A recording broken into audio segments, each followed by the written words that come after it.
All right, hello everyone. We're going to start this event now.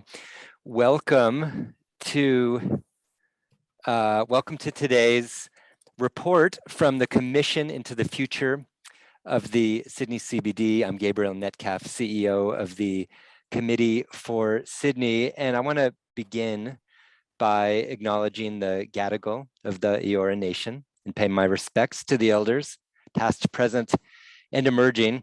This is our first event of the year, and I'm so excited for it. We've been working on this for a long time. The basic idea of this project is that we wanted to bring together some of the best thinkers in Sydney to talk about the future of the CBD in the post-COVID world. This is not about the short run. This is not about temporary activations or fiscal stimulus. This is about thinking through how COVID might change the way things work in our society and in our economy, and thus in our city. The obvious problem there is, of course, we're still in the middle of the pandemic, and no one knows for sure how this is going to turn out, how long it's going to go on, or what the new variants will mean. But we have enough evidence that we can start to understand the scenarios, and that's exactly what we've done here. The simple problem, I think, is obvious to everybody, and is something people all over the world are trying to figure out, which is if knowledge workers don't have to go into the office as much as they used to, what does that mean for the districts where the office workers and the knowledge workers congregate? What does it mean for the bars and the restaurants and the shops? What does it mean for the public transport agencies? What does it mean for the vibrancy and the dynamism of these clusters of talent that come together in CBDs and downtowns? There may be other changes as well. You're several slides ahead of me, whoever's advancing these, which is fine. But there may be other changes as well, like the widely expected reduction in international travel. That has huge implications for Sydney, thinking of itself as a global city. So as you'll see, we've done our best to think through all of these things. One of the assumptions of this project is that the CBD is important, that it's valuable, that the vibrancy of getting so many people together in one place is something that you don't want to walk away from. The very definition of a CBD, of the word central, means it has been accessible to many parts of Greater Sydney for a very long time. And as a result, it has this concentration of infrastructure and cultural institutions, public spaces, buildings, and all the supporting small businesses that make the CBD such a magical place. It doesn't need wholesale reinvention. It's not like we're starting over, but there may be real challenges. So that's what we're going to talk about today. To undertake this investigation, we asked 6 people with an extraordinary range of talents and backgrounds to serve as commissioners to oversee the project. So they are, and you'll be hearing from all of them, Amy Brown, CEO of Investment New South Wales, and now the Secretary for the Department of Enterprise, Investment and Trade. Peter Collins, AO and QC, President of the Museum of Applied Arts and Sciences. Ros Moriarty, Managing Director and Co-founder of Ballaringi.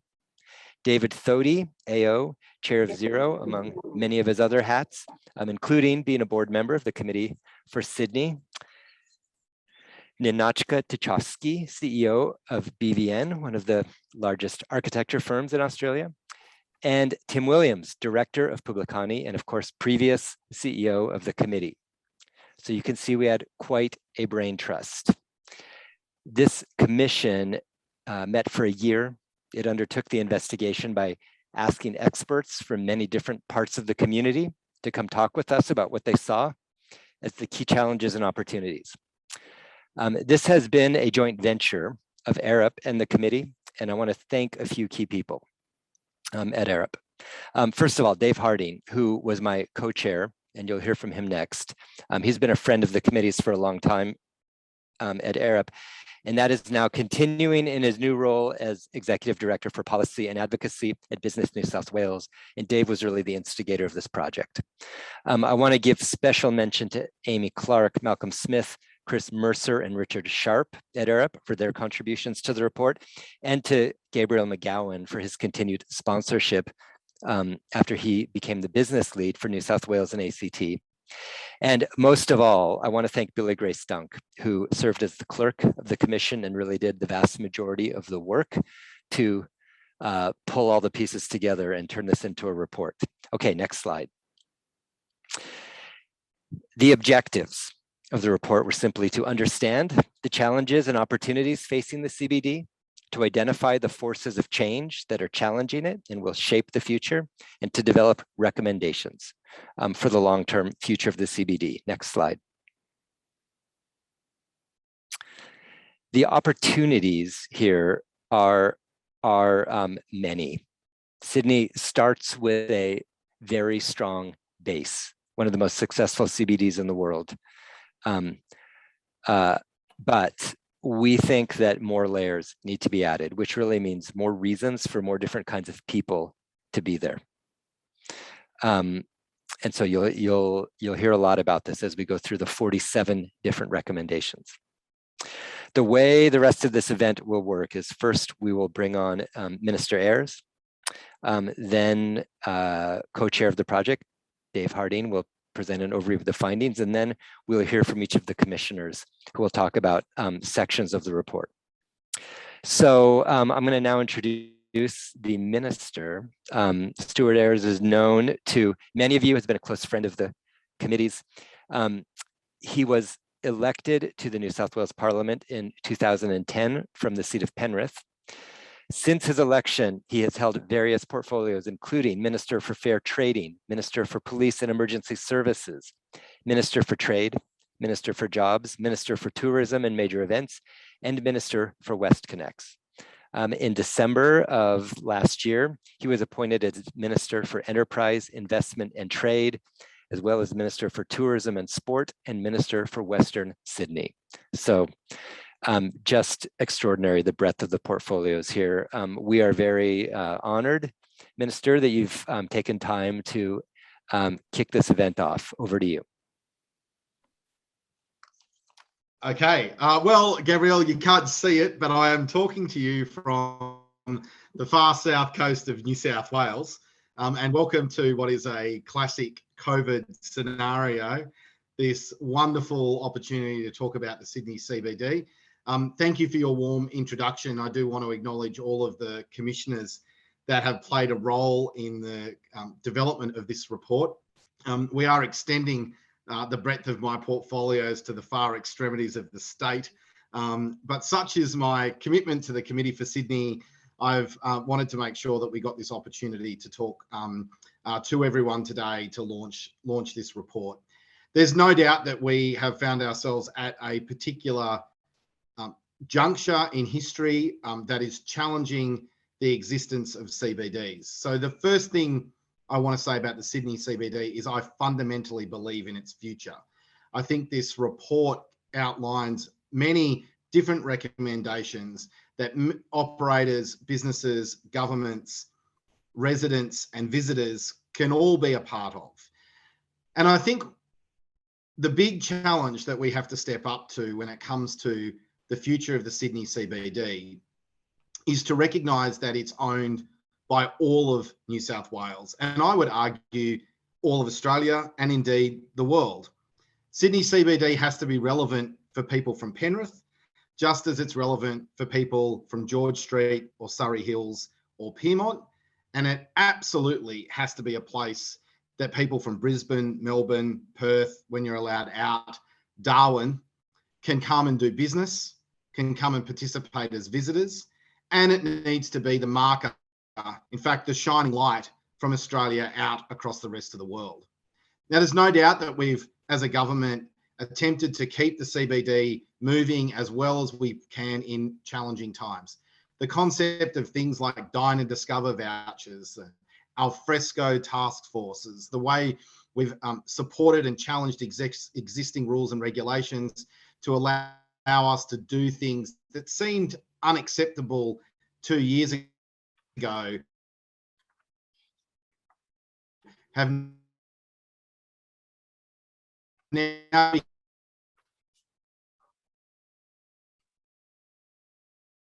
now become a normal way of life. I think the first regulatory challenge for us is to be brave enough to continue with vibrant. They make our city more accessible and they allow more people to interact with it. I think the series of recommendations, the recommendation number 3, the fueling innovation, creative energy all day, every day. The New South Wales government over 12 months ago established the Office of the 24-Hour Economy Commissioner because we recognised that the Sydney economy needed to be something that existed every single hour of the day for all of the different types of people who interact with it. That's not just an alcohol and entertainment economy, but that's an economy that recognises people that work across different shifts, people that work in different time zones, people work in different geographical locations, and people who do different tasks. So the idea of having a city that is always open for whoever wants to come to it is absolutely critical. I also think there's some fundamental economic indicators that show us that over the horizon, and that horizon is close, the post-COVID horizon, there's a good reason to be optimistic and confident about the future of our economy. There's record levels of savings in households and large amounts of savings that have been built up in business. This creates a very unique opportunity on the rebound from COVID to attract large volumes of investment back into our city and into our economy, and also for households to drive new expenditure. So we've got to give them things to come and do. We've got to give them a reason to be in our city. I know that we've heard about the idea of knowledge workers staying locked up in their homes or staying closer to their home and not travelling into the city. I want to challenge that idea. I want to challenge that the very thought of being a knowledge worker requires you to actually interact with other people, to create other experiences, to be tested in your own ideas and your own thoughts. And I think an important part of the recommendations in the report that's being launched today is the acknowledgement of how important creativity is in talent attraction. We want a city that really drives to be creative. We want a city that creatives want to be a part of. We want a city that creatives feel welcomed, and we want a city that's prepared to be tested and challenged even when we're feeling uncomfortable. That's the way we move forward. That's the way we have progress in a city.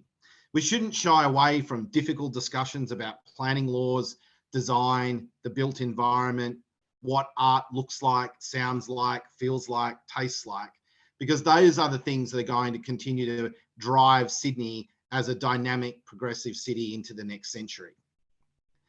So this is how we set ourselves up for the future. I've said before that our project in and around Central Station, Tech Central, I think a really good example of where we can take the southern end of the city and undertake our own urban regeneration that has at its core the concept of talent attraction. We want the most talented people coming to the most dynamic city to drive the creation of the most dynamic new businesses. The future of Australian businesses are going to look increasingly like an Atlassian, a Canva, an Afterpay, adapting to new technologies and adapting to the new ways in which we live our life. But those businesses are brought about fundamentally by the idea of embracing creativity. We need to create a city that allows the economy and the creative to clash together. And that clash together is where we see an explosion of new ideas. And that's what's going to drive the future of our economy. Now, if we can get the built form to play a role in driving that creativity, where we embrace design, the Premier has spoken openly about his passion for beautiful buildings. I think it's absolutely critical that as we think about the future of our CBD, we constantly think about the design and the built form. Our city deserves more beautiful buildings. Beautiful buildings help the creation of beautiful ideas. They also bring arts and culture closer together. There's an opportunity here to blend beautiful buildings with our history and our heritage. And that history and heritage is one that embraces First Nations people, but also our colonial past and our multicultural past that has added to the rich kaleidoscope that is the tapestry of Sydney that we know it today. These are all touched on in the 5 key recommendation areas, but fundamentally they're about creating new energy in the city. They're about bringing a creative lust to the city, to be able to bring that life to the city with creativity at its core. The way that creativity spills out can be in the form of art. It can be in the form of design. It can be in the form of a new building, but it can also be in the form of a new business, a new cocktail bar, new music. These are the types of things that will continue to bring more talented people together. And make no mistake, to everyone who is listening, not necessarily watching to these remarks, but make no mistake, Sydney is going to be in a new global contest. And this global contest is going to be more fierce than in any other decade or century in history. And that is the fierce contest for talented people, both domestically and internationally. I've said before that Tech Central should be a talent vortex to attract the most talented people from around the world to the most dynamic businesses. You could easily put the word Sydney before that rather than Tech Central. And the recommendations and the thinking that's been put together by this report fundamentally challenges us to think differently about how we make Sydney the best city on the planet by making it the most attractive city for talented individuals. The contest for capital will be important, but it'll be whoever wins the contest for the talented individuals that will win the future economic race that we're finding ourselves fast and rapidly approaching us as we come over the COVID bump. I'm hugely optimistic about the city. I think Gabriel is absolutely right. There is a good there is good fundamentals, strong road networks, strong transport connectivity, increased investment in transport connectivity with things like the light rail. We've shown as a government that we're prepared to test the boundaries. Shutting down George Street for a long lunch or closing the Carl Expressway to put a 500 light drone show is not something that we've always done. And we've been challenged and criticised when we've done them in the past, but we have to ignore some of those criticisms and test the boundaries. If we do that, then the future of Sydney can be bright, it can be optimistic, and it can be a place where the most talented individuals from across Australia and around the world come to live, work, and play. And for me, it'll always mean that the city CBD is still a welcome place for someone from Penrith. Thanks very much, David, and thanks very much, Gabriel, for the opportunity to have a chat today. Thank you so much, Minister. With that, on with the show. Over to you, Dave Hardy. Oh, thank you. Thank you so much, Minister. And thank you, Gabriel, for the introduction. And thank you for all of those participants online and welcome. I'd just point out here that not only have we tapped into the really considerable experience, breadth of life experience, diversity and technical expertise in our commissioners, but we've also tapped into, through workshops and testimonials, a vast array of the leaders of Sydney, from community leaders, religious leaders, leaders of commerce, leaders of finance, leaders of culture, in building over a year's exploration, a vision of the opportunities that lie ahead for our beloved CBD, and what you're going to be taken through today, in summary by myself, and in a little more detail and conversation with our commissioners, is the summary of these 4 areas that we looked at over the last year. So we looked at those broad challenges and opportunities that the Minister spoke to then. We looked at the ideal of changing workplaces, change in movement and productivity across broader Sydney and what that meant to our CBD. We looked very deeply at learning, living and culture, as well as the urban form and how that resolves in our CBD at the moment, and how that can be used as the jumping off point, as a springboard for imagining an opportunity for our future in the global environment of cities that the Minister talked to a few moments ago. What I would like to say as an overview was that it was a fascinating year. It was a fascinating year to hear so much, to hear so many testimonials of people together in the room or apart, and all those different lenses on the CBD. And overall, it was a year of optimistic conversations. We might look back on the last year as being a particularly challenging one, but for us in this commission, it was a year of optimism when we look to the future. But what we did come out with in summary is that Sydney wants a CBD with stronger, more diverse and innovative economy. There is much room for creativity and innovation and exploration together. They should work together. They should not work against each other. The mindset of Sydney must be positive. It must be experimental. Collaboration is key, as is agility and the ability to move quickly. We needed, as has been said before, to have a central business district for all the people, everyone in our community, everyone in our metropolitan area, everyone in New South Wales, everyone in Australia, and everyone in the world needs to have a place in our CBD that resonates with them. We need to celebrate and support a recognised Aboriginal community culture, and that is absolutely fundamental to the future of our CBD. It should be an open and accessible destination for all, with spaces for everyone. And we'll come back to this again and again. Public and private space blended, but for everyone, not just for certain classes of people. And a healthy city, a clean air city, a clean water city, a clean earth city with wellness at its core. And we need to be able to optimize the value to business and build on the great inherent strengths that history and culture going back thousands of years gives Sydney. It gives us an amazing opportunity to create a place of success and enjoyment for all. So we can summarize the recommendations around these 5 areas that the Minister spoke to celebrate a rich heritage and an inclusive future, to recognise those distinct precincts within our CBD with diverse uses, character based on existing strengths and existing built form. We should fuel innovation with that creative energy all day and every day. And we should support the agility, the flexibility, and the speed to move with confidence and surety, but not wait around and not wonder what might happen. Let's move, let's do it. And let's regenerate our CBD in the broadest form. Let's build on our strengths, but also let's move with the times. Let's create a green, sustainable, resilient, successful, economically powerful, global leading city for the future around our CBD. Next slide, please.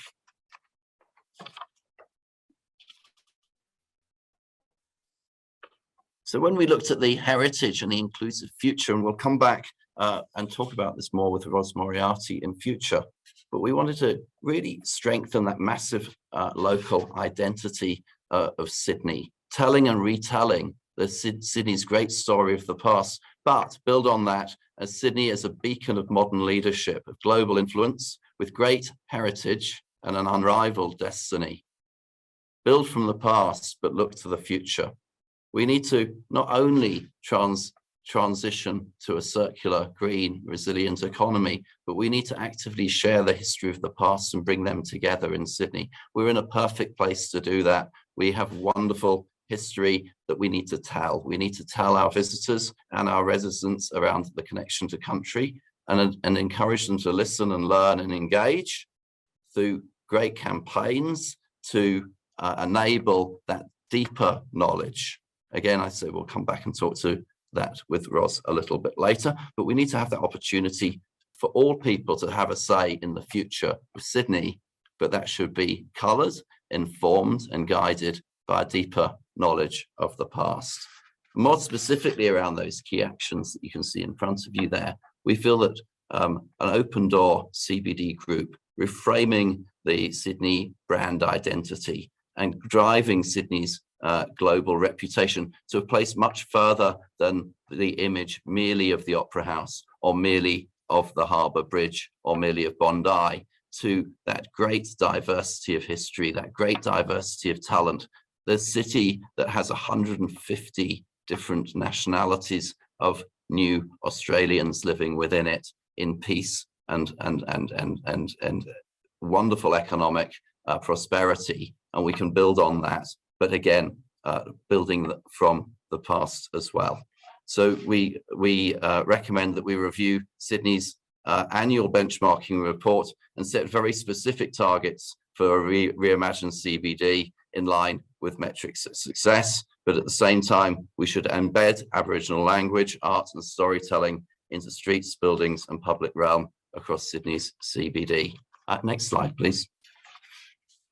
Moving on into this concept of going to the human level, going to the level of human connection, of business connection, of connection to place, of connection to locale, of connection to your precinct. David Thodey will talk to this in the Q&A a little bit more, but we need to recognize, we feel, our unique, fascinating and different CBD precincts within the CBD. The CBD is not a blob, it's not a one place, it is full of fascinating differences that we can bring out. And we feel that we should use the boundaries of the 8 city centre public domain precincts to guide development boundaries and strengthen the relationships between public and private domain. We need to ensure that each precinct has its diverse uses and spaces that inspire us and create unique local character and attraction. We should create CBD precincts where people can live, work and play. We'll come back to this again and again. A place for everyone, a place for people to do different things, not a uniculture, not a unique demographic, not age, not bound by age, but create a family-friendly CBD for all ages with fit-for-purpose infrastructure, education, facilities, and amenities. And specifically, we want to form a collaborative task force to lead the reimagined economy of Sydney CBD and concentrate on the ground +2 levels. This is bringing it to the human level. This is what we look at. This is what we see, what we experience as we move through the CBD. Let's look at that and incentivize meanwhile use. Support flexible leases so we can have multiple different uses within a building. We should bring families and welcome families, working families back to the CBD. And we recommend very strongly that we should be piloting much more childcare, subsidized childcare within the CBD to keep families together and make life, working life, easier for young families. We should investigate options for different housing models and develop creative cooperative housing in the CBD, as well as creating shared streets where pedestrian movement is high and encouraged as a priority.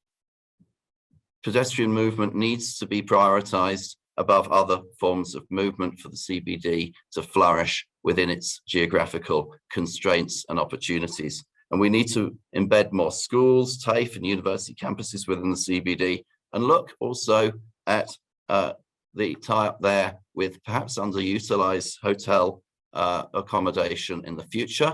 Can we use that for the need to have diverse and affordable housing within the CBD of Sydney?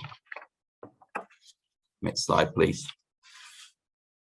The third recommendation group, which Ninotschka will help us investigate in a little while, is around something that the Minister really landed on with passion earlier, which is this fueling innovation with creative energy all day and every day.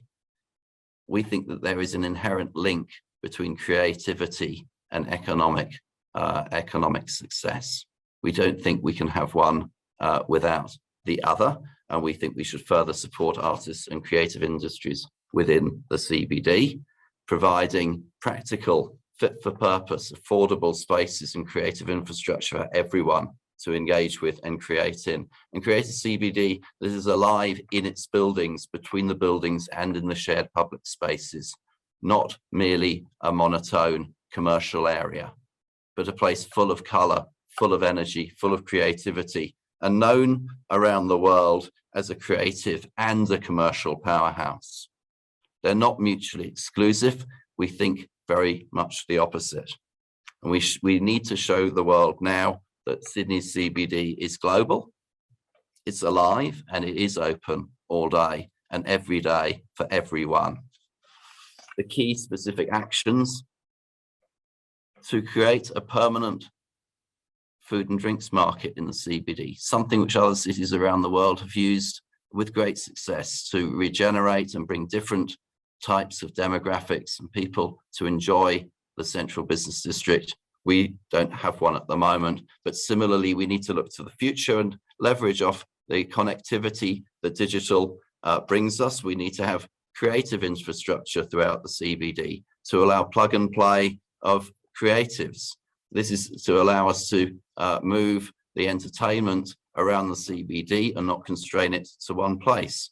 Build affordable, again, flexible maker and creative spaces across the CBD and activate hotel and commercial venues and foyers. We need to keep our cultural institutions open later so that people can enjoy them after work, that people can enjoy them of an evening, and that you get, again, more people enjoying the CBD for more of the time. And we also think we need to create a natural amphitheatre for outdoor performances within the CBD. Fourth recommendation is about moving fast, moving with agility, moving flexibly, moving with the times. We are in the middle of a number of tectonic global movements, both geopolitical, of course, technological, and indeed in some ways cultural. And to be able to move with that and to lead the world, Sydney needs to be able to move not only in the right direction, but also with speed and with purpose and together. We want to create a high-performing, agile and livable CBD. We want to embrace technology. We want to embrace innovative technology, digital platforms and transport services that support businesses in their growth and their agility and their flexibility. But we can also move from a very strong base. So we can leverage existing assets that work well and integrate circular economies in upgrading, retrofitting, and repurposing great assets that we already hold. We also think it's very important to create a sustainable, safe, and silent logistical network and operations model to move the movement of goods to, as much as possible, the night, to enable the streets to be free for active transport, for walking, for enjoyment during the day. But more than anything else, we need to make some big moves now to show the world that Sydney CBD is ready and willing to adapt quickly to the new world that we live in. I know Amy will be very pleased to talk about this a little bit later. I don't want to steal her thunder, but the concept of developing and implementing a 24/7 zero emission delivery strategy for all the goods and services that move in and out of the CBD is fundamental for us to be able to open it up during the day to many more people to enjoy. And this is entirely possible with technology and proven systems around the world at the moment. We also want to create a network of micro distribution hubs so that deliveries can be made and then the short last 100 meters, last 200 meters, again, can be done without disturbance to the life and activity and creativity for families and older folks during the day, as well as the workers. And we need to do simple things like widen the footpaths and create a matrix of safe, vibrant and green pedestrian routes. Next slide, please.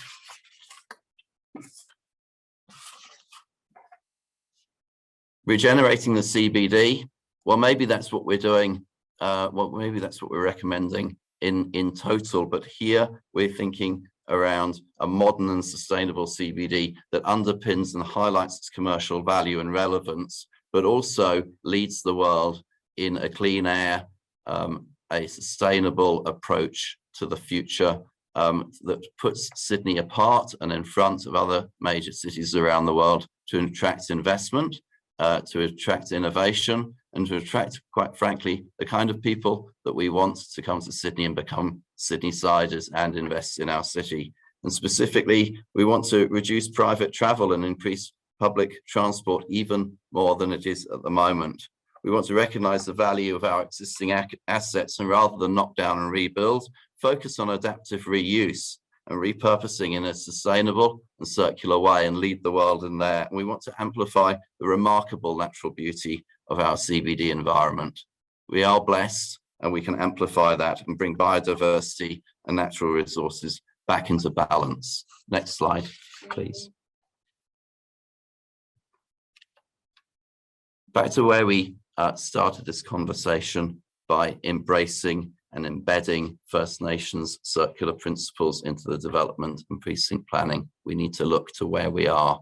We need to recognise the place that we are in and acknowledge that. But we also need to move that into the technical space of changing building requirements to allow those flexible uses of which I spoke earlier, incentivise that circular reuse, bring new types of use into existing buildings, bring new types of technologies and people and businesses into our existing assets without knocking it all down and starting again, as well as simple things like growing native plants to support biodiversity, encouraging more green facades, clean energy, clean water sources on key buildings across the CBD, and drawing nature from our beautiful parks into the city with green fingers, but overall making Sydney a world-leading CBD that is pollution-free, that is based on well-being, on healthy, clean zones. This is the future of Sydney. This should be the world-leading future of Sydney. We should embrace it, and we should move towards it quickly. Next slide, please.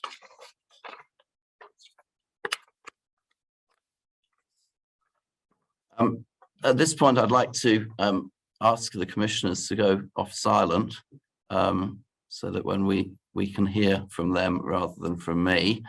We have about 45 minutes now to be able to, for me to engage with the commissioners and Gabe to come back in, engage with the commissioners around areas of particular interest for them, and for them to be able to expound their own views on what they think is most important in the Commission and what they think is most important for Sydney to take forward. But I might start with Peter Collins. Welcome, Peter, and thank you for being here today. It seems like a very long time ago, Peter, that we set forward on this mission. We didn't know where it was going to go. We didn't really know at the time how long the pandemic was going to be with us. At the time, I think we were still in the alpha phase. But we did feel that regardless of what was happening along and considered engagement with the leaders of Sydney was important, and to set a path forward to an optimistic future. But how would you best describe why the CBD needs to change to thrive and secure a stronger future without letting go of the past? Because, David, I think business as usual won't be the same as we get through COVID. It will be what we make it.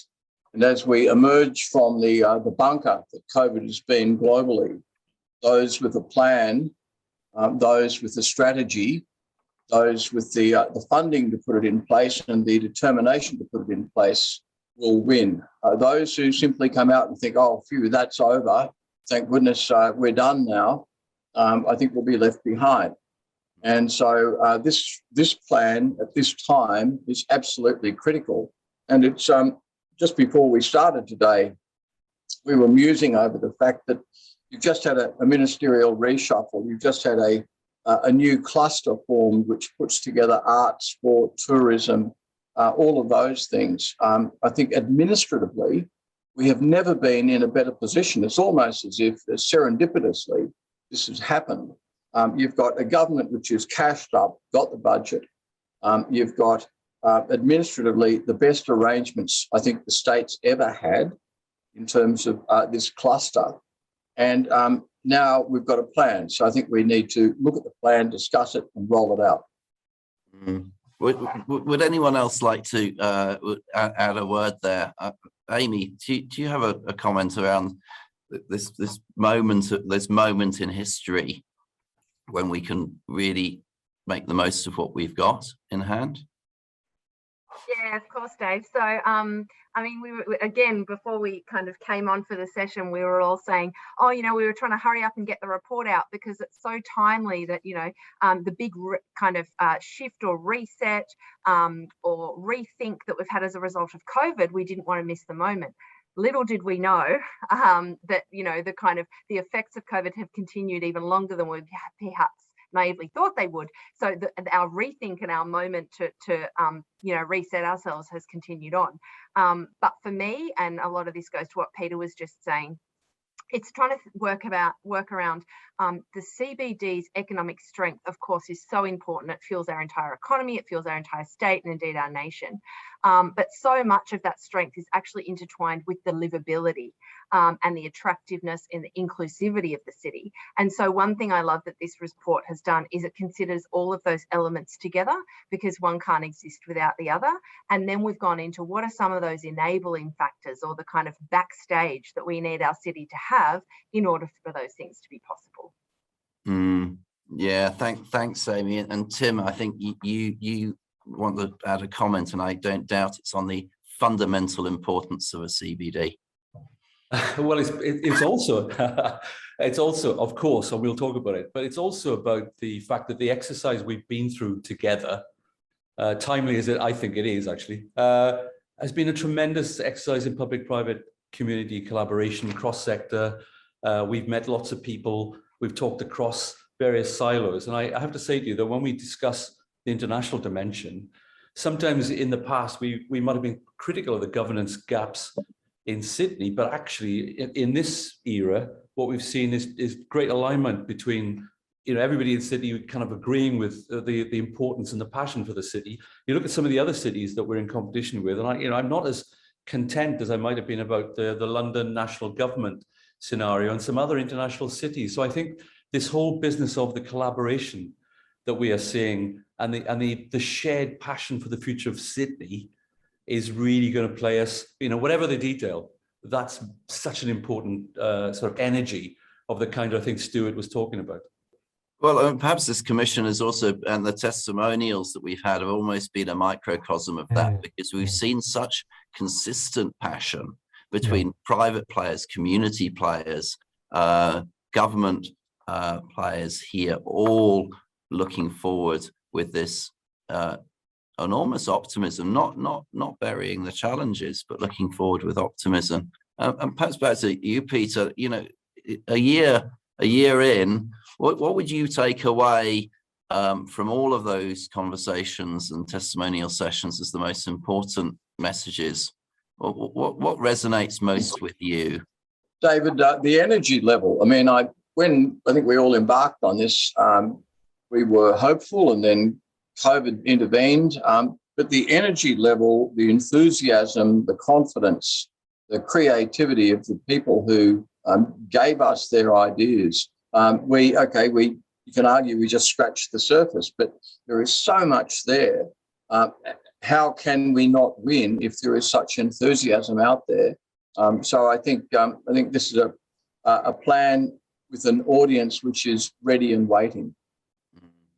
Thank you. Ros, I might just ask you to add to that, and looking back over the last year, which testimonies kind of stick with you as being the most important, if I may ask?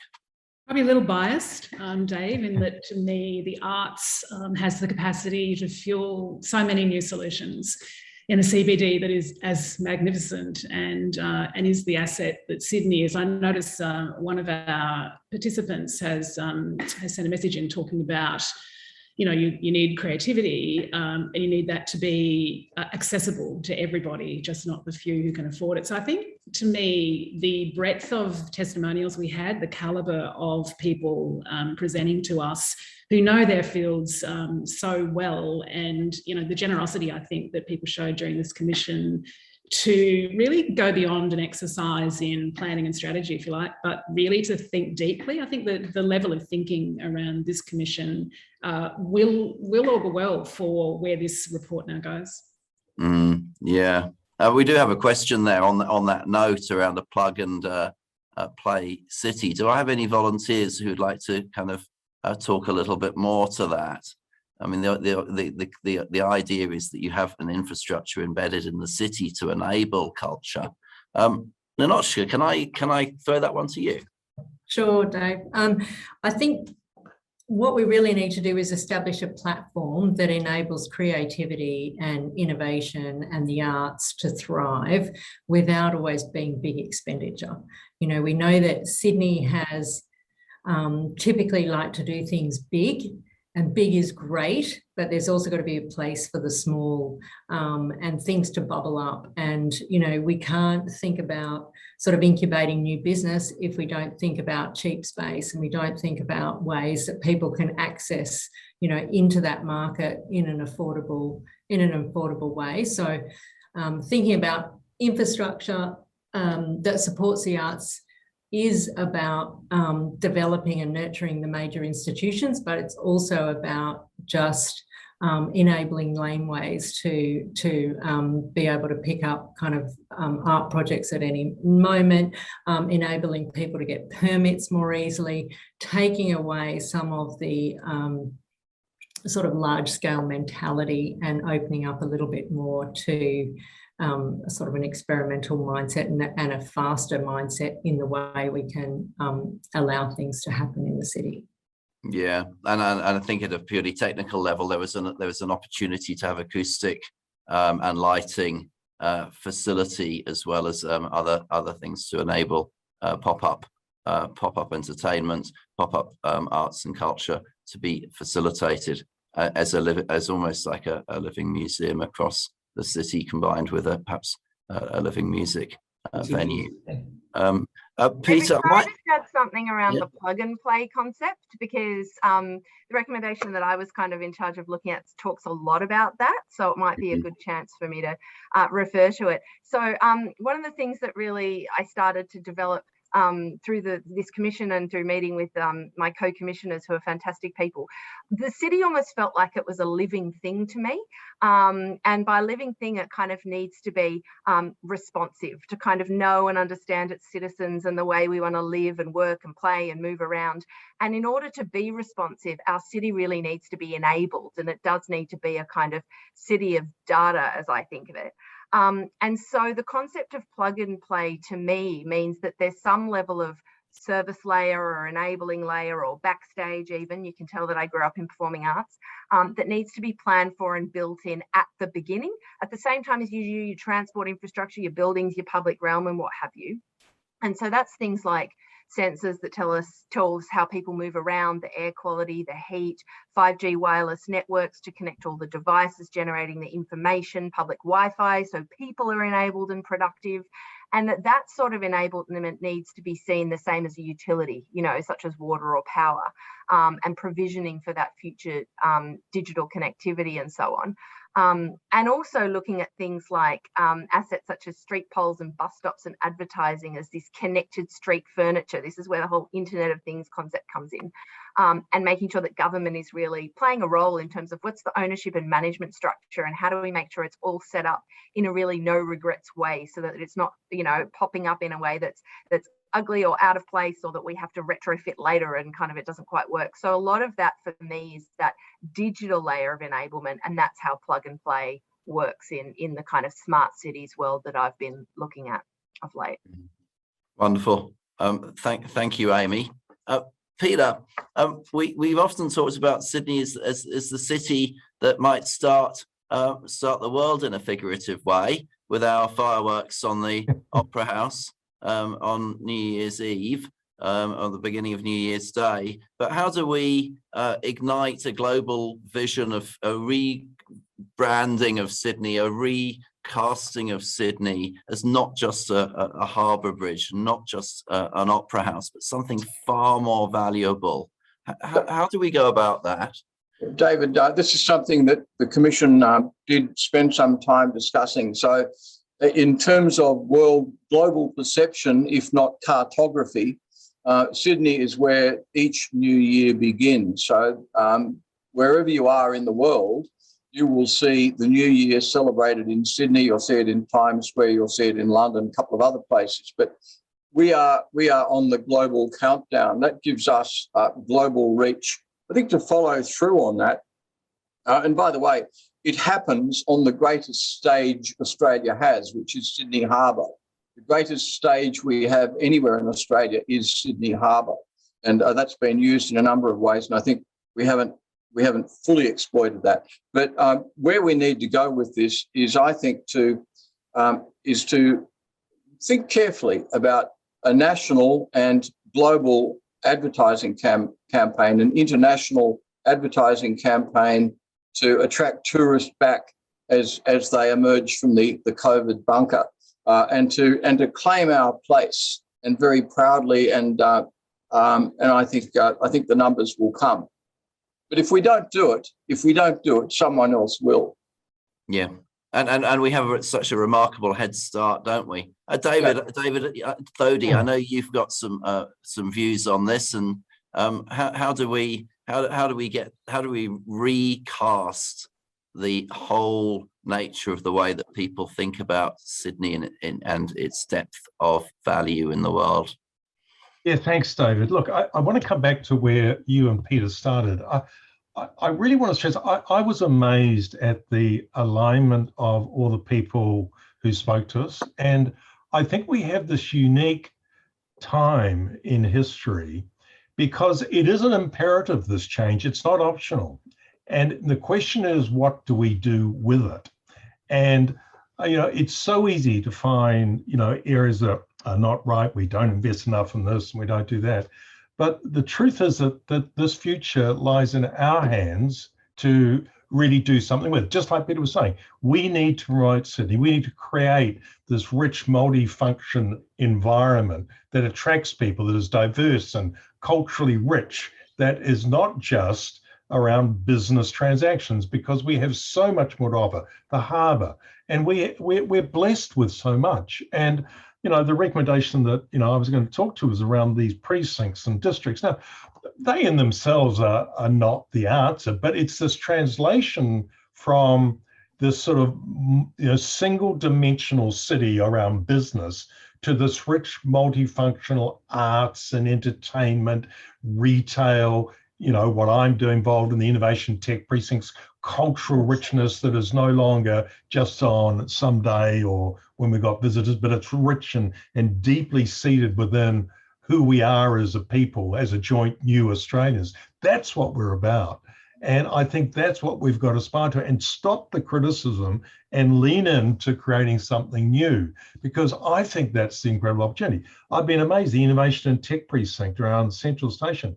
It's happening despite, no matter, I'm chair of that, but it's happening despite me, because you got rich universities, you got venture capital coming in, research institutions, great architecture, with Atlassian. I mean, this is what we're about. So, to your point, I think we just, this rich diversity is so important about who we are. And we just need to grab it and do it, because if we don't, the option isn't great. I'm not sure I answered your question, but I felt good about it. You did, and you answered some of the questions I was going to pose a little bit later, David. But I'm going to come back to this compelling reason for change once I pass to Dr. Williams and then Ros. Dr.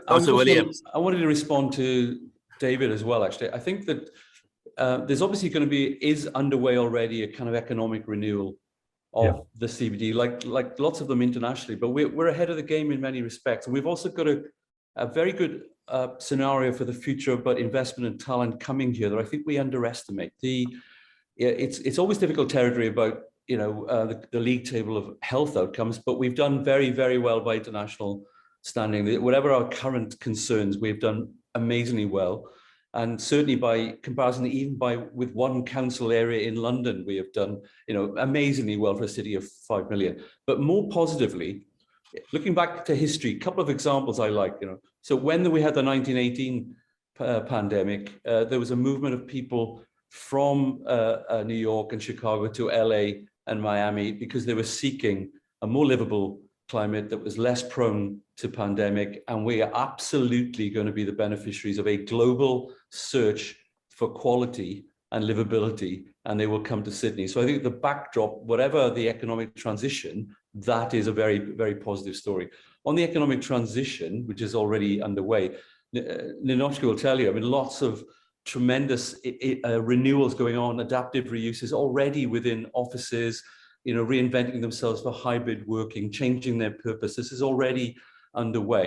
And the other thing I wanted to say was, there is a context, and people will challenge us about the real world context, and it is important. I think what we discover with this whole exercise is that, that Joni Mitchell thing, we don't know what you've got till it's gone, right? So we suddenly realized we quite loved quite a lot of what the CBD was offering the nation. Come back to Stuart's point, it creates 7 or 8% of the national GDP in the CBD of Sydney. So curating the next transition to the new economy in the CBD is a massive matter of national importance. And part of what we're doing is trying to say, these are the kinds of things that will kind of reimagine that economy, and the public-private collaboration, the curation of this next phase is critical. The last thing is a cultural date.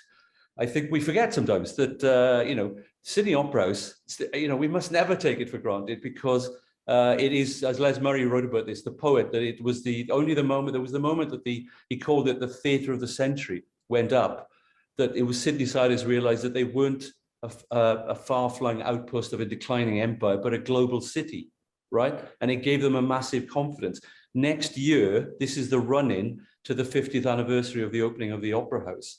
And I think that everything we're talking about, everything we're doing, is about reasserting a confident future for Sydney in that amazing historical context, with this future that we have before us. So I think this is all about lifting our sights rationally to an optimistic future for this city. Tim, I'm going to hold you there, because I'm going to come back to you on a couple of points that you've raised there a little bit later.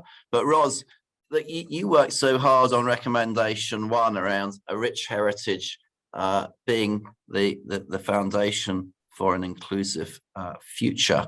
And also you engaged with great passion on the arts offer for the future of Sydney in that context. But what's the process to turn fine words into action? How do we co-design really with the traditional owners, with the First Nations? How do we really engage with our heritage in a meaningful way? And how does that play to a revitalized CBD arts offer? It's a huge question, I know, but give it a crack.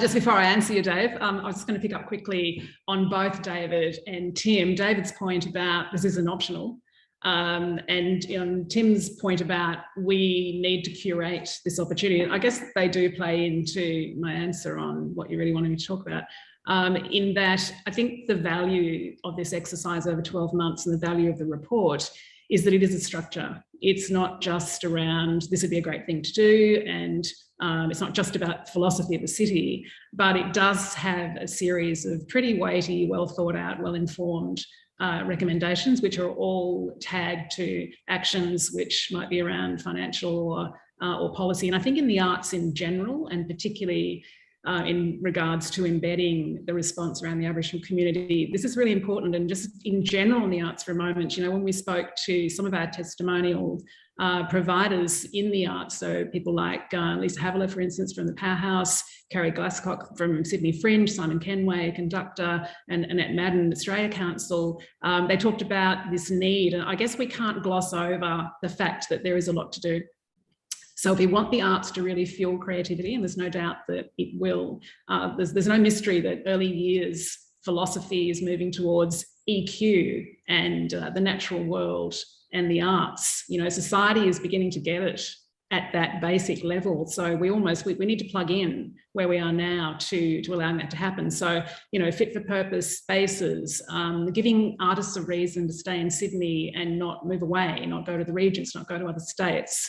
I was really interested in Lisa Havilah's comment that it's a bit unusual to have a creative person, primarily a creative person at the table for city planning.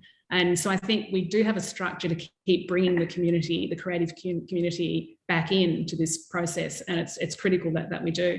I think in terms of the Aboriginal space, we were really fortunate as a commission to have a number of representatives from the Gadigal community. We had Ray Davison, Gadigal Elder, we had Cameron Davison, Gadigal community language specialist. We had Benny Bales from the Gadigal community, Carla Newman, who's a Wiradjuri Gadigal singer-songwriter. We have Matilda Brown, who's a project and community coordinator with the community with Ballaringi.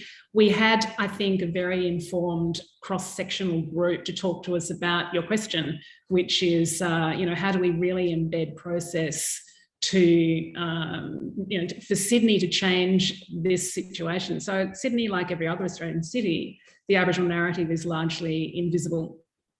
We don't really have very much that tells us not just about the past. And I think this is the big message from the Aboriginal community in this exercise is, yes, it's about heritage, but it's so much about contemporary story, and it's also about the future. The process here has to be an Aboriginal community conceived process. It needs to be driven within a co-design framework to see how Sydney will embrace that past and future Aboriginal narrative, because that will lead to the authenticity that the city needs to embrace if this is to really to have a 360 benefit to the Aboriginal community itself, and to everybody else.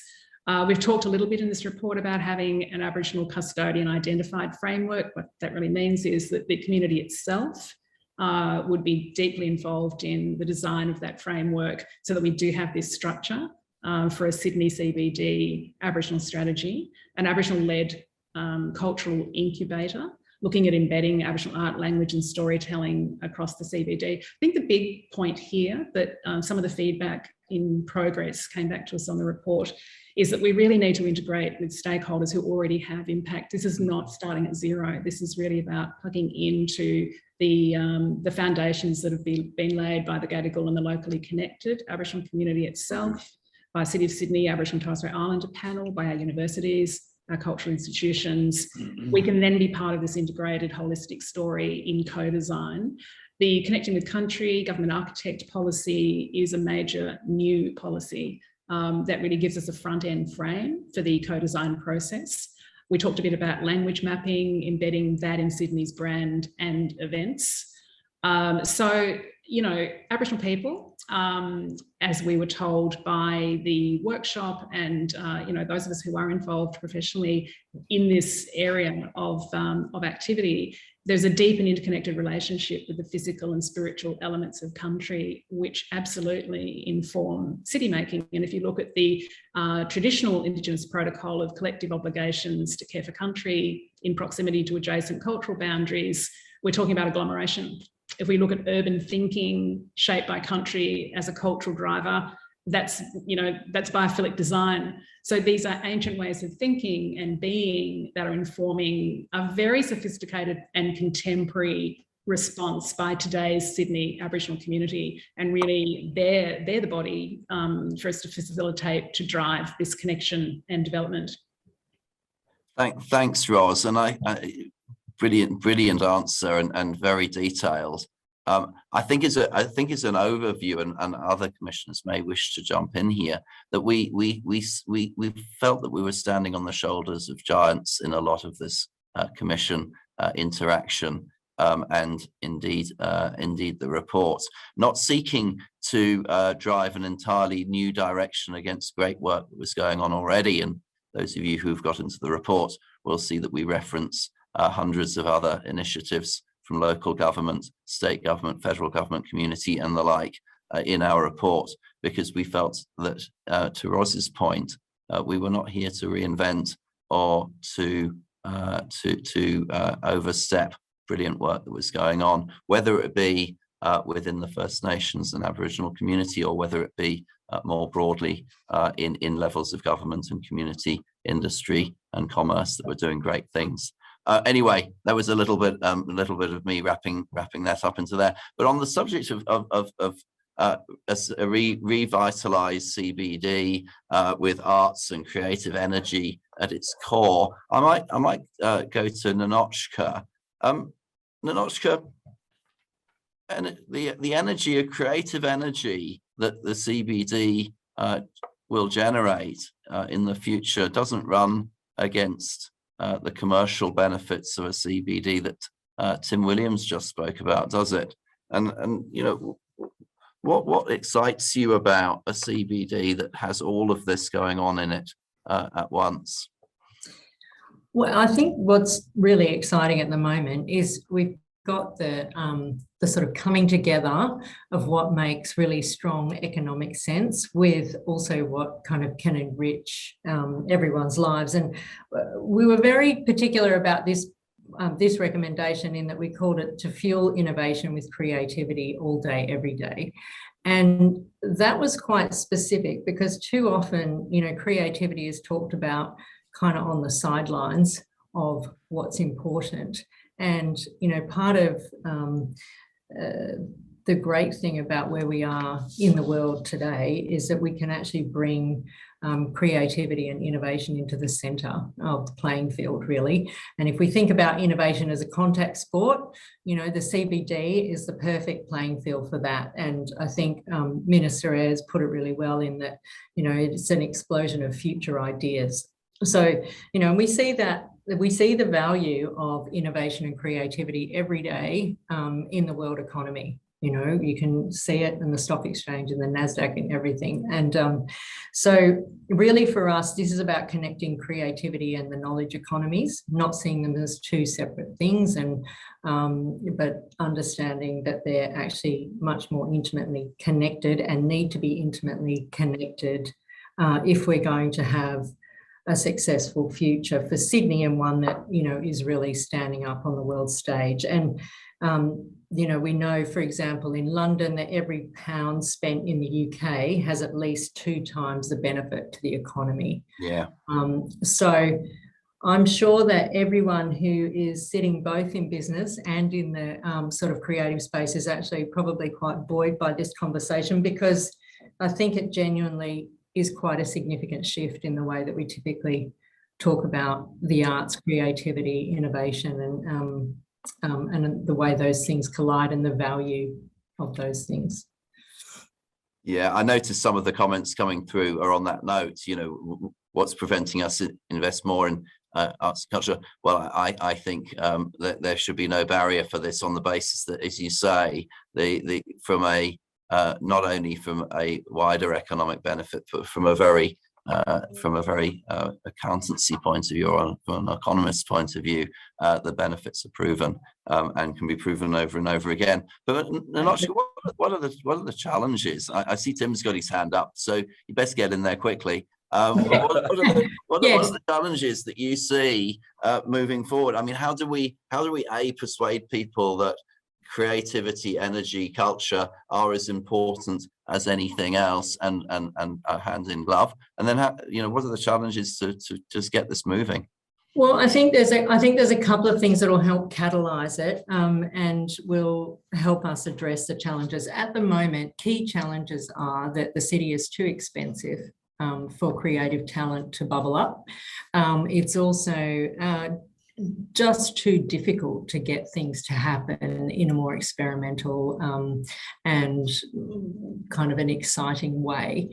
So what we need to do is actually, much as Amy was saying, we've got to start to enable the city, see it as a platform that will enable these things to happen. And then we need to also incentivise, I think, incentivise the creative process, and also the way that we might offer space to those that need it. So a couple of things that we've talked about in the recommendations is that we should establish creative residencies within the city. We've got this kind of interesting spot at the moment as well, that we've got potentially the city being less occupied by office workers, with probably the move to most businesses of a hybrid model. That means actually potentially space is becoming available. And so in order for us to capitalise on that, we can actually sort of fuel that, let that help fuel this creative endeavour. I think we've also really got to incentivise innovation excellence. So Minister Ayres also talked about not just the creative energy that we can bring, but also how that manifests itself in the built environment and across a range of different areas. we should value that in our processes. And that's absolutely something that we could plug into, you know, things like the existing design excellence process that we already have in play, and amplify that even further so that we're asking people to bring their best to the table across all parts of what they're looking at. So there's some of the key things, but, you know, in effect, we need to open up space, we need to improve affordability and set up. But in the nutshell, it can't be for everyone every day if it's too expensive for everyone every day. And everyone every day does really mean everyone, doesn't it? And that embraces people who are in the creative space who are doing it for passion and not necessarily for dollar. Yeah, and also working with some of the cultural institutions, both major and minor, to help them stay open late, provide them with extra funding, and much as universities are trying to do, enable them to open up their boundaries and spread themselves into the city.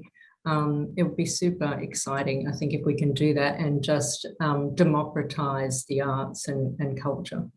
Tim, you've got a couple of minutes. Then I've got Donald McNeil's question I'm going to put to David Thodey. It was a couple of things. One is that what's coming out of the conversation, came out of the report, and also being reinforced by Stuart Ayres, you know, is that the creative and cultural strategy of Sydney is not separate from the economic strategy of Sydney. It's core and it's integrated, because that's what the world will be looking for in its cities. So filling the streets with life and culture and reimagining the content and activity of our offices are the same strategy going forward. And I think the second thing is Ninotschka's point is also that partly because we've been through a bit of obviously the economic sort of hit has touched rents down a bit. That's not necessarily a bad thing, because when we reanimate the city, it might be 70% what it was in terms of those workers, but there'll be 30% new, perhaps younger businesses and other kinds of activities, making the CBD more diverse and I think more attractive going forward. Yeah, absolutely. And I think there's a huge sense of optimism of seeing younger people being able to move in and do adventurous things, and really have innovation at the core that's affordable innovation as well, so people can afford to come and make mistakes and start again. But David Thodey, the erudite Professor McNeil, has asked whether this is a catalyst to just stop firing fireworks off the northern CBD and trial some different governance structures. And given this, you've been looking at this the idea of precinct governance almost, or creating districts within the CBD that have, if not governance, connectivity. How do we take this down to the human level, or the smaller level of intimacy, of locale, but yet create a global city? And where's governance and all of that? Right. Well, I mean, I think Donald's question is really good. I think Donald's question is really good, and we do want the fireworks, but we also want to get a better governance model. Look, I think one of the principles here is that if we can define this great city with all its richness into different areas that are interconnected easily, which is the whole question on the metro and connection across the harbour, connectivity creates newness. And then if you can create new governance structures that is not just, local government, state government, but industry as well, the creative arts, all coming together around a shared vision, then you will create something really magical that many cities do not create. And I think that's our opportunity. But this sort of, this abdication of responsibility to the people in local government or in government, rather than stepping up and being a part of it, that's what we need. And I think it's inclusive of, as Ros was talking about, the Indigenous community, Amy was talking about plug and play and bringing in a rich dynamic, the political process, and then architecture. And then, we need Tim as well, because he's sort of our thought leader, so it's this richness that we bring together. But we've got to be careful that governance is not the answer, it's the enabler. And that's what I worry about. Governance is to create outcomes, not an end in itself. So, but we've got to trial new things, and I think the the waterfront governance process is a great example. So I should stop there because we're getting close. And Donald's followed up by saying he was targeting biodiversity as being one of the outcome here. And I think the report absolutely talks as to that and talks about leveraging the extraordinary natural placement of Sydney in clean water, in clean air, with beautiful parklands. And how do we bring that in? I do think that it needs community engagement, community buy-in, and to Libby Harris's point, it needs big business as well as small to recognise the importance of these fundamentals of well-being and biodiversity. I love the fact that walking down Martin Place not so long ago, there was a swarm of bees that had come out of one of the hives that someone had put on the roof of a tall building. I think there needs to be an awful lot more of that. But Amy, a high-performing CBD, to you, and congratulations on your recent promotion, Amy. But how does this, in terms of enterprise, innovation, trade, and a high-performing CBD, what does that mean to you? Sure. So high-performing, one of my favourite phrases. For me, I'll start with it kind of through my day job lens, if you will. I've been CEO of an investment attraction agency since March this year. And so for me, I want the CBD to be attractive. And by investment, in terms of what investment am I looking to attract? Yes, it's global businesses to locate here and financial capital to come here to put towards our New South Wales-based products and projects and services. But it's also talent to want to move here and often bring their families with them and have their career here. Students wanting to study, startups and innovation, not only wanting to get going here, but want to stick around. So all of that to me is the kind of attractiveness of the CBD. And like I said before, in order to be attractive, it actually has to be livable as well. So if it's not livable, then the investment itself ain't going to follow. The other thing in terms of high performing, of course, I'm going to think productivity. I mean productivity at an individual level, or, for the kind of economic benefit creators or the people, as I call them. It needs to be designed so they're not wasting time, sitting in traffic, messy logistics and so on. But also through this commission, again, I said the city to me is a living being, and I want the city itself to be productive. So even in use, more hours of the day or night, with great activities, vibrant, cultural, all of that. And that's where the 24-hour economy comes into play.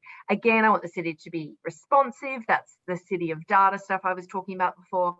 And then, of course, healthy and sustainable is another big part of it. Yes, that includes things like circular economy, zero emission transport options, but also thinking, bringing in automation as well, like zero emission automated last mile delivery of goods. And as technology develops more and more, those opportunities for sustainability increase even more. The potential is great. And then even some of the recommendations in our report around, health, things like active transport, cycle networks, safe streets, footpaths. People want to move around on foot or take different modes of transport, and the changing between them is not cumbersome and draining and exhausting. So all of that together for me is what makes a high performing city. And Amy, what happens if we don't become high performing? What happens if we don't increase the high performance of the city? What happens if we if we don't push forward? What's the downside?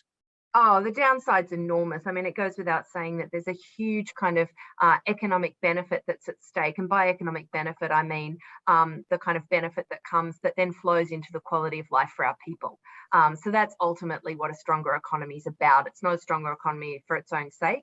It's actually about increasing the quality of life for every person in New South Wales, no matter where they live, what they do, what their cultural, socioeconomic background is, all of that. It leads to improved quality of life. Even on a practical level, though, I keep talking about this backstage and getting it right. if we don't do anything and just let things unfold as they might, you actually get caught up with a lot of, I don't know, clunkiness and things that don't go well together and don't make for an attractive city. So, you know, even right into the smart places and digital enablement stuff, if government doesn't do what it needs to do to make sure that the technology around us is blended in, accessible, sympathetic to the city, is kind of a behind the scenes thing or embedded in smart poles with the tech inside, everything's just going to hang off these things at eye level and be, or we're going to have pavements dug up because we need to then redo the stuff that we'd only done a few years ago. It's all going to be messy and clunky, and then we won't be the best we can be. So whether that's the superficial side of the answer or not, I actually think it's worth calling out that sometimes there's a bit of market failure there, that if government doesn't kind of be proactive and smart about the way we engage with our city and our people, it's not going to be a very nice place. But I think Amy's very right, and I think this plays to David's point about governance as well. And I think going forward, you know, the one thing that's very real we all need to address, we are addressing, is the economic transition that the CBD is going through. In that, the best cities internationally will definitely be the ones that are doing really good public-private collaboration, that understand the role of government and the role of the private sector. But the government at one level needs to step away from certain things it's been doing, but also step up in some other stuff. And that working out what that is. And we've already got, and I'm not just saying this, we've got market-making, confidence-restoring examples already. I think the Tech Central thing is a very interesting example of some public-private collaboration. It's not just the private sector, the central station, the investment in that, all that kind of stuff. We just need, I think, more of this going forward, this kind of curating of the economic transition and bringing all these strands together, David. I think will require that kind of interesting innovation in governance and public-private collaboration. We've seen elements of it in this process of doing this report, and we need to see more of it going forward, I think. Yes, thank you, Tim. I'll come back to you in a minute around, and I'll give you time to think about this question while I move off. It was what is it that Sydney has that other CBDs don't have?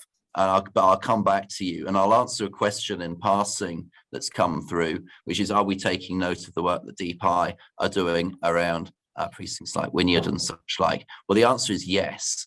We engage very closely with the leaders of DPI throughout this process. And as Tim said, public and private collaboration and knowing what each other are doing is very important.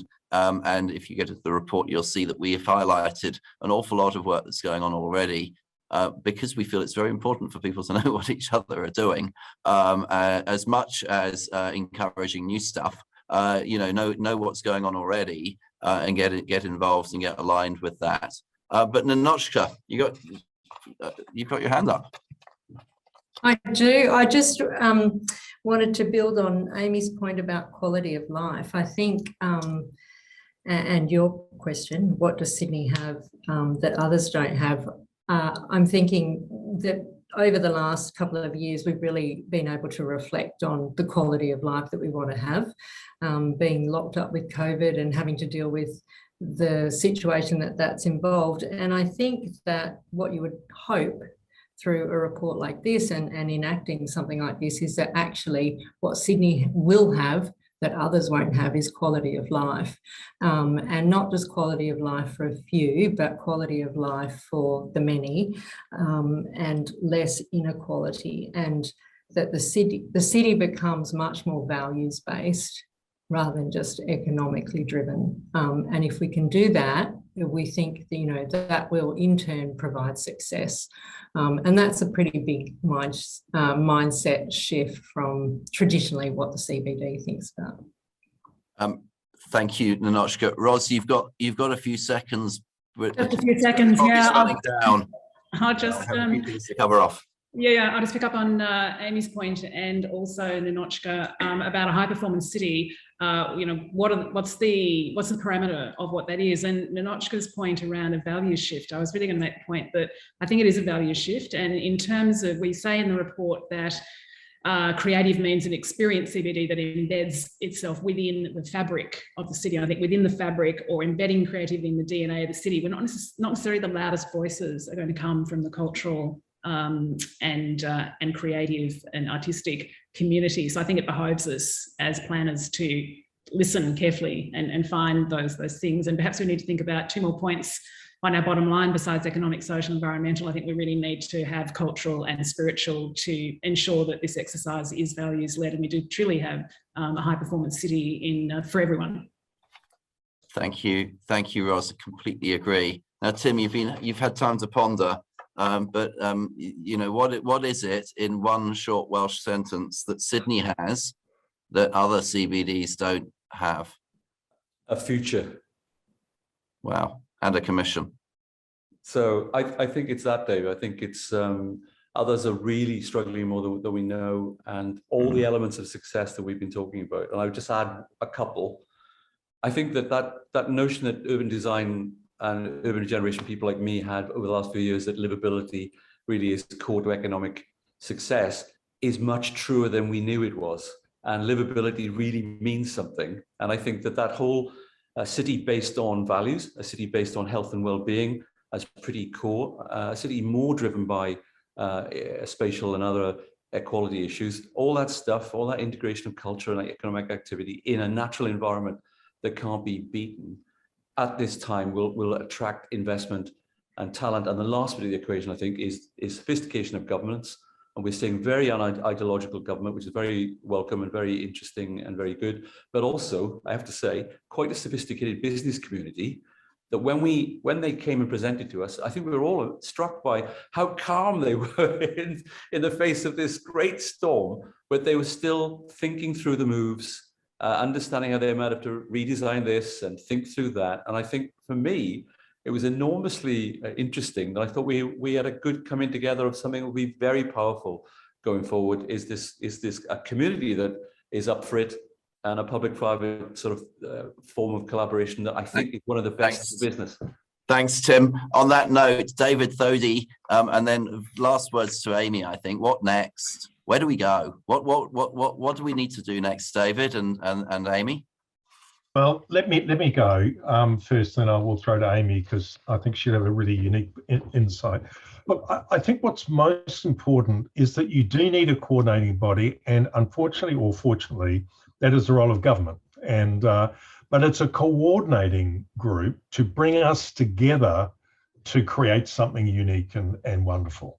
It is not the final say, and I think that's the difference in, I think, the whole democratic process, that if we get governments that enable industry, specialists, the academic world to come together to create something unique, then we will get alignment and we will get incredible collaboration. And what's more, we'll get creativity, because people are incredibly creative. And if we can do that, then we will create this inclusive environment. So I would encourage, the state government, local government to pull us together in a way that we can contribute and then create something great going forward. And we're not relying on government for the answers, we're enabling them and relying on them to pull us together. So Amy, what do you think? I wholeheartedly agree, David. So for us, I totally agree that there's a role for government around coordination. So it's government working with, place owners in the private sector and citizens to coordinate things properly. There are other roles for government to play along the lines of, policy and making sure that some of these levers around how things are regulated or how they're established is consistent between governments, let alone anything else. So there's kind of multiple things that we can do. We're going to talk about this at the drinks after this, but we're going to jump up as government with a couple of representatives and say what we're planning to do to take things forward. But it's not just about us kind of sitting back and hoping that, someone in some department somewhere takes the reins. We're actually going to do these things in a lot more of a coordinated fashion, involving, Michael Rodriguez, who is our kind of, COVID Recovery Cities Commissioner, just made up that title in addition to 24-hour Economy Commissioner, but he has a very strong role to play in how do we bring the city back to life.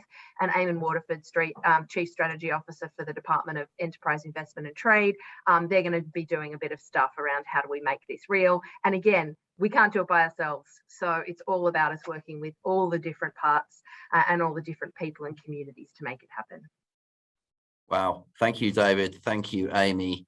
Thank you to the commissioners. I think on behalf of of my co-commissioner, Gabriel Metcalf, and the commissioners, this has been a unique and powerful collaboration between public and private in itself. We want to carry that on, and we remain able and willing to assist private, public, all levels of government, and particularly, of course, our new partners, as it were, in Investment New South Wales, that key coordinating partner for the ongoing actions. So thank you, Amy.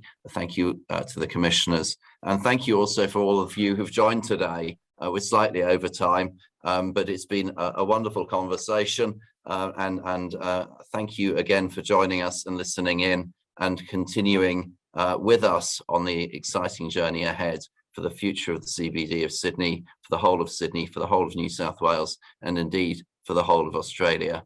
I thank you again for your time. Have a wonderful evening, and no doubt we will meet again. To those who we haven't answered live on the questions, I apologise. We'll get back to you in writing. Thank you very much, all. Thank you, Commissioner. Thank you, David. Thanks, David. Leadership. Billy. Right. Thank you. Well done.